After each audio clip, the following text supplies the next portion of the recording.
Hello everybody, my name is Aceface. I'm going to be trying some T2 Electric Abyss solo in a Vengeance today. I've tried this previously in a different fit. I've made some slight alterations to my fit because my previous fit I used had some slight shortcomings to it, and I'll get into why. So this is the fit right here. The old one was like this, where I had a Republic Fleet large cab battery and a auxiliary nanopump right here. What I did was I switched the auxiliary nanopump to this one I've got right here, which is a EM armor reinforcer, and then I also put a autocannon right here. The reason I put this autocannon is because it actually managed to fit and had some extra. There's just a nice extra DPS, and I can say the battleship wave, so it could be good to have. It's hard to apply it with the really bad range. And then there's Thukker, the small cab batteries here instead of Republic Fleet because it fits. The Republic Fleet doesn't fit with this. And then there's a very big reason why I went for the EM armor reinforcer. The thing is, when it comes to the Vengeance, if you compare it to, say, the Retribution, the brother of the Vengeance, it doesn't have as much buffer. Its armor HP and also structure HP are quite small if we are to compare it to a Retribution. So if we look here, 1k armor and 700 structure. If we go to Retribution, for example, see here, 1.5k armor and 1.2k HP structure. So really a much more buff on that ship than this one. We do, however, get some good natural resistance, so it does complement it a bit, but still, overall, it doesn't have a big buffer. And this is an issue when you're going to the Abyss, because you can get wrecking shotted by powerful NPCs. We had actually a 3k amount of HP buffer, effective buffer in the armor, when we took into account Omni damage and a minus 50% electric resist or EM resist. And that is important because the Coreli Tyrannus in T2 Abyss does 3k Omni damage when it lands a wrecking shot. However, there is a certain other ship that can actually kill me if it takes a wrecking shot, and that was the Spark Grip Tessera, the Rogue Drone Battlecruiser that does EM damage, because without this EM rig right here, we'll have a little bit less EM resistance, but it still is quite high. But the thing is, you have to also remember when we're going through the Abyss, we have reduced EM resistance, will be even less. So I'll show you what I mean right here. So this is the old fit right here. And what would happen is, okay, we project. The worst case you can get in T2 is that we have the Electrical Storm 2. So we have 53% of the EM resist right here. Now if we just took here generic and EM, you see, if we go with EM here, like as if we were just taking EM damage, we effectively, like our buffer, because we're going to be going around with no shields, so we forget about our shields. And even then, it's got no EM resistance shields. But you see here, 2.19k HP in the armor right here. So if we take a wrecking shot from Spark Grip, we'll bleed into structure guaranteed. And also, we're guaranteed to get our ship destroyed unless we did have some shields. Because you can see here, it's less than 3k HP. Because that is also actually how much the wrecking shot of the Spark Grip Tessera does. And I can show you right here, actually. Spark Grip Tessera. See here, overline reference. A way to calculate the wrecking shot damage is, so we take the calculator right here, and basically what we want to do is we want to find like the biggest amount of volley this thing can land. So it does 50 damage, so you have 50 damage, okay, and EM damage as well. Then we multiply this by 20 because it's got damage modifier of 20, like it modifies the damage. So we've got 1k damage right here, and wrecking shots give you a 3 times multiplier to the damage. So multiplied by 3. So we'd effectively be doing 3k damage from, or this Spark Grip would be doing 3k damage if we were to land a wrecking shot on us. And you can see there's a rate of fire, that is 5 seconds, but that doesn't matter. A wrecking shot is a single volley. It will volley us, so it'll alpha us, kill us in one shot. So that's why we want to at least have 3k of every single resist type. And EM resist is one of our lowest ones here, and we do not have that here. So there's a big problem. So then when we go to this other fit right here, let's add the environmental effect. You see here, the Electrical Storm 2, 68% EM resist, and we can add the generic EM as if we were doing purely EM, and we've got 3.25k HP. You see here 3.25k of HP, so that's enough to at least survive in our armor. We'll almost get one-shotted in our armor, and if we do not have full armor, we'll also bleed into structure, but we'll still, at least we won't die. At least we won't get like completely one-shotted, because here, there's no chance of us surviving. Here, the thing is, our Vengeance anyway has a lot of tank, so I don't think we will have to worry much about, like, getting low armor, up, down, because we're just going to be tanking a lot anyway. You have a really good repair rate on this Vengeance right here. So this is still quite close, but it's enough. So let's see how it goes. The thing is, though, that I don't like is that the auxiliary nanopump is actually a very effective module of giving us a good amount of HP per second. So if we just put a uniform thing right here, you see here we have 263 HP per second here. So we have more HP per second in this one than this one right here. I mean, it's not that much of a difference, so it's all right, but still, it's not going to be as good against Triglavians, for example. We've got Triglavians that deal a lot of thermal damage here. If we go here, put Abyssal Triglavians, we have 333 HP per second, so there's a lot more Triglavian tank right here, but still, I think it's enough. So we'll get into this. Hopefully we'll get some good spawns. I wanted to explain to you guys how I thought, because this is the biggest shortcoming and I can think of when it comes to the Vengeance is buffer.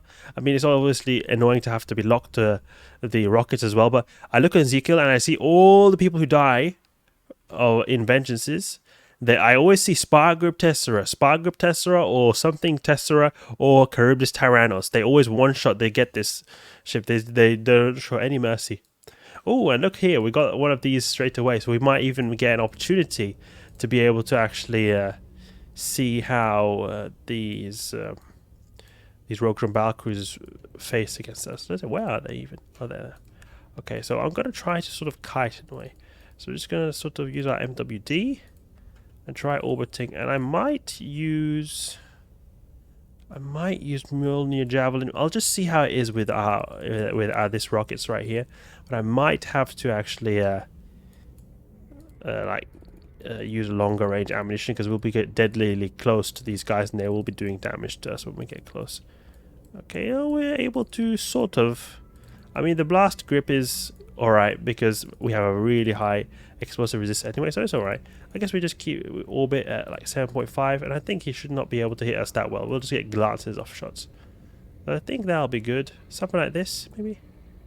As I said before, this is a test. I'm not used to using this ship right here in the Abyss. I've used it a few times before, but still, it's not that... I'm not too experienced with this ship right here. But see, it seems like orbiting 7.5k is a good thing. Oh, yeah, we took a big hit right there.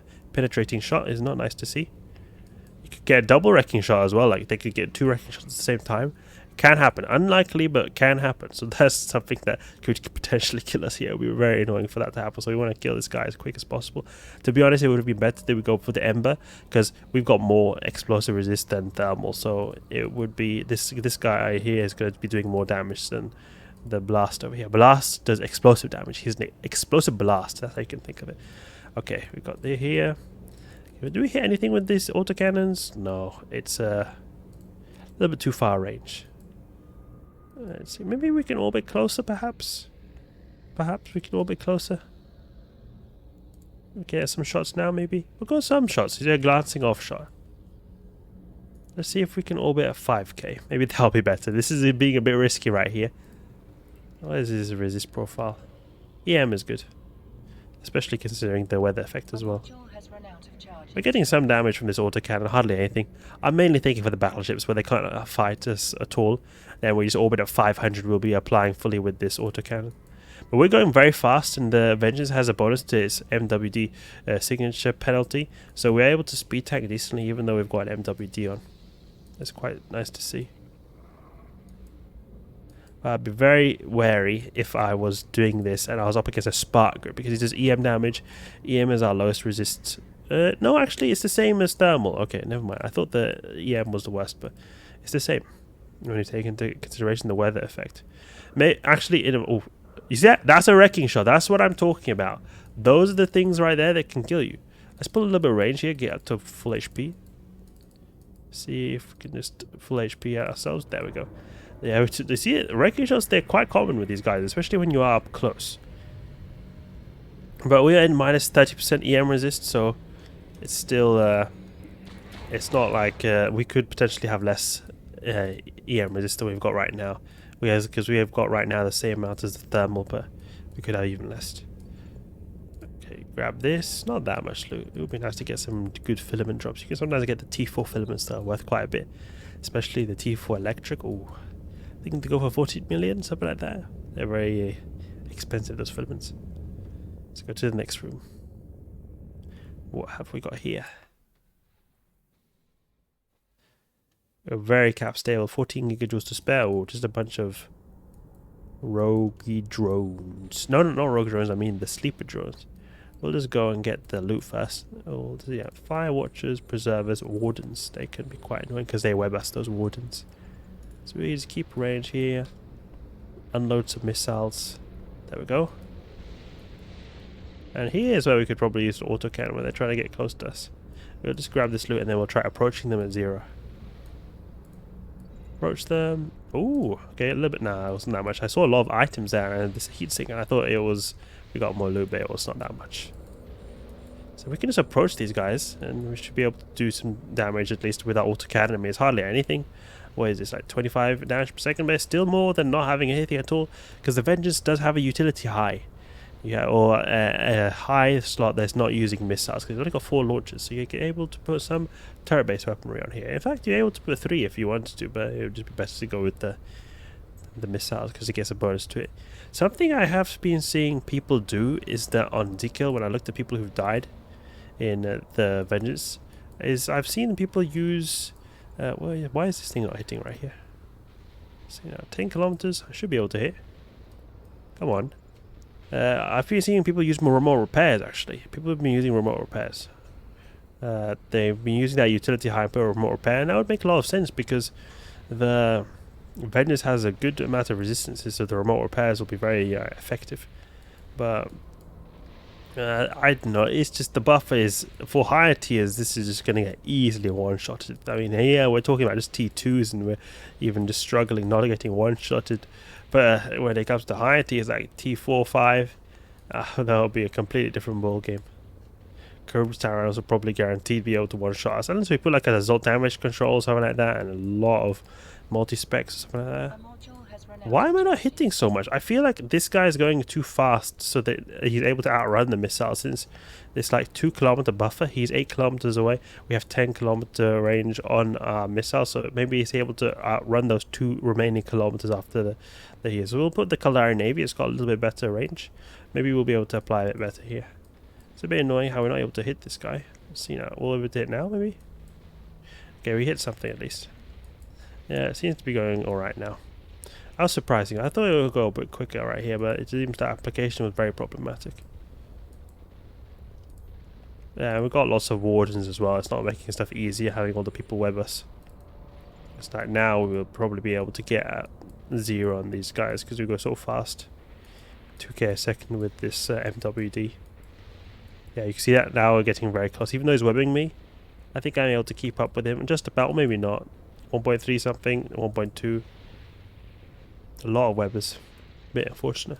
Go and shoot, please. There we go. A lot of volleys I'm having to use here because of how it seems like he's able to outrun a lot of my missiles. And oh yeah, he's getting a lot of more reps as well. That's also something that's making it go slow too. Mjolnir Rage. Unleash our rage on these preservers who've been giving so much remote repairs. Actually, there was only one remote repair. There's the preserver over here. The other one with the fire watcher. They have the same type of model. I thought they were the same. There's the 2 types of models of sleeper frigates. You've got the other ones that look like the Warden, then you've got some that look like these Aegis or Preserver or Fire Watchers. They look the same model. I don't really notice anything particularly different with them, apart from the... When I'm using my Gila, I feel like I apply a little bit better to these guys with this ship model right here. I don't know if it's just a placebo effect, but I feel like I do apply a little bit better than these guys. I think it's because that I've got a bit bigger hitbox bar. I'm not 100% sure. I have not checked, so it could be completely wrong, but I've always had a feeling that I apply a bit better to these guys who've got this ship model right here. We could have gone for this extraction sub-node over here, but it hardly gives any loot. Sometimes it can give maybe 1 million or something like that if you've got a good loot. Last time I used this Vengeance, I got 1 million from one of them. And that's alright, considering that the first by cumulative cash we got was 2 million something. Almost half of that. Kikimora Wave. Ooh. This will be a bit spicy because they do a lot of damage. And we'll go with Nova. Nova is best for Kikimoras right here. Go straight in. Yes, we'll go straight in and knock out these Kikimoras before they can get some significant damage going on. This will be a good tank test actually, because they will be doing quite a bit of damage. We'll try orbiting this guy at 500, see if we can do that. We'll maybe aid a little bit with our avoiding damage. They're not shooting us. They take usually a bit of time, the Kikimoras, to start with their damage. Now we're getting damage, okay. We've got Starvers on the grid as well, so we probably should take them out. But I want to just take out this Kikimora, because Kikimoras are bad news when they spool up to high damage. We'll see. Will we get popped? Maybe not. Maybe yes. We've got some good active tank going on. Oh, the Starvers are really kicking in right here. You know what? After this guy, this Kikimora, we're going to go for the Starvers directly. Oh, actually, what we can do is we can pull range. That is a lot of newts that I did not expect, actually. Maybe deactivate one of these armor repairs. See if we can tank with just one armor repair. Are we able to attack with one armor repair? Maybe. Maybe. Turn off the MWD2 because these guys orbit anyway really close. If tank goes, yeah, look here, capacitor stabilizing. That's good. I would have expected us to be a bit more newt resistant than this, but we have only got 1 cat battery. If we had 2 cat batteries, it would obviously be a lot better. But we've got 13.6 gigajoules to spare, so it's still quite a bit of capacitor right there. See that just two Dynamics was enough to almost fully newt us out. You see our tank is breaking a tiny bit now. Sort of. It's one Kikimora. Kikimoras do a ton of damage. Do not underestimate those guys. They do a ton of damage when they spool up. This may get a few cycles here so we get a bit more HP back, because you lost a lot of HP bleeding to these Kikimoras right here. It would have been an even bigger nightmare if we had the anchorings or the webifying Dynamics. These are at least some good waves. We got a bit of a tank test, and we also got a bit of a newt test as well. Newting was not as resistant as I thought, but I mean we were able to sort of resist them. Two Dynamics are almost the same effective newting as a Vedmak, so I guess that's a good sign at least that we could survive a starving Vedmak, because I think that's one of the worst things you can encounter in the T2 Abyss, a starving Vedmak, when it comes to like newting. So it's at least good to know that we could possibly survive them. Maybe we will just get annihilated anyway, who knows, but it's a nice feeling at least that we were able to get through those newting guys right there while taking high damage from these Kikimoras as well. Yeah, 1 armor repair is enough for this guy right here. Probably have so much capacity, like much more than 13.6 when we turn off this 1 armor repair right here, maybe 20 or something like that. Alright, he's down. We can make our way towards the cumulative cache. We see got some big hits right there in the end. We can just get some of the loot. See what's in here. Because this guy is, anyway, he likes to orbit at 500 and me over. No, maybe not 500, but very close at least. So it's not really an issue moving like this. It will still follow me. Unlike some NPCs like the... Oh, 14 million! Yes, good. Good loot right there. Like sometimes these sleeper crews, they just decide to keep range really far away. If you've got like drones out, just follow your drones to oblivion, so you see suddenly you're at the bioadaptive or the bioadaptive cache or the transfer conduit, and then 50 kilometers away. Oh, drones are being webbed down by a stupid sleeper cruise. That is the most annoying thing ever when that happens. But we don't have any drones right here, and we're also pretty speedy, so overall we're gonna have a good time. But I'm glad that we got that filament drop right here. That was a good lucky drop. 7 million. Also Fierce Gamma 2, that was a lucky drop as well. 4 million as well. So some decent loot. 20 million. Decent. So I'm really going to be continuing to do more testing on this. I like the Vengeance. I think it's a cool looking ship.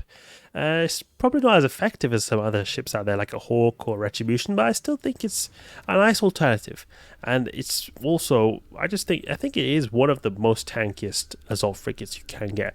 So it also feels good to know that you have got a tanky ship on grid. Like it is quite a bit tankier than a Retribution. So anyway, hope you guys enjoyed this video right here. If you did, please leave a like and subscribe. I'll catch you guys later.